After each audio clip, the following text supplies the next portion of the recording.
We divided the food startup into two segments, starting with in either a franchise or starting from.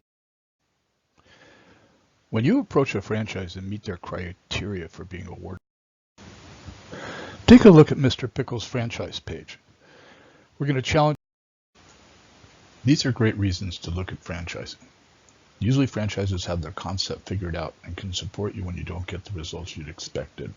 They will train you in all of their processes and operations. You have the promise of getting a much quicker start than a ground-up concept. The idea of territory is very important and must be examined from a couple of viewpoints. For example, if you're in a mall and you're a frozen yogurt shop, then you'll want to have the mall agree that you'll be the only frozen yogurt shop in the mall. You probably would want to include ice cream in that if you could.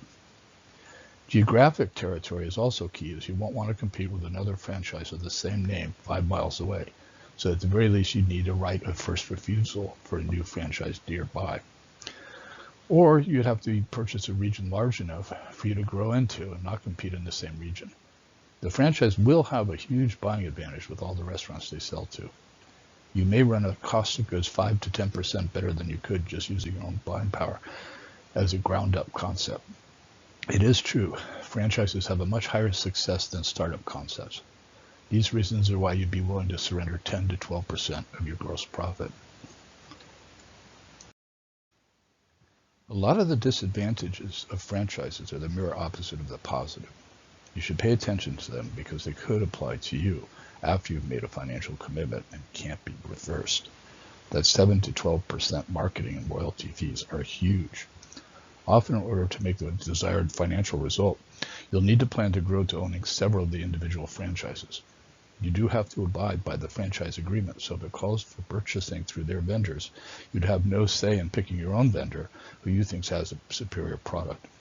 Look at the menus and the food choices carefully, as the product line could be too limited, and you usually would not have the option to diversify the menu. Some franchises also oversaturate areas with shops, so it's very important to understand the strategic plan for your region and have that understanding in writing.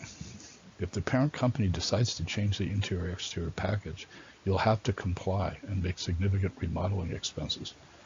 You'll want to look hard at the benefits that they tell you about in terms of how great their training and operations programs are.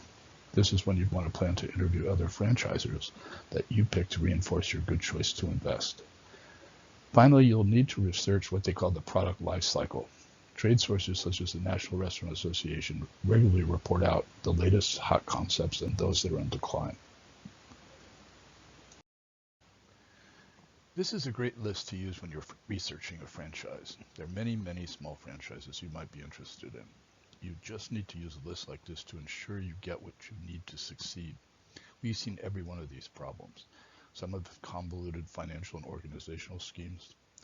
The kind of support that you're expecting, such as operation manuals, ordering guides, HR policy books, labor models and scheduling, prep parts, cooking line schematics, are incredibly important.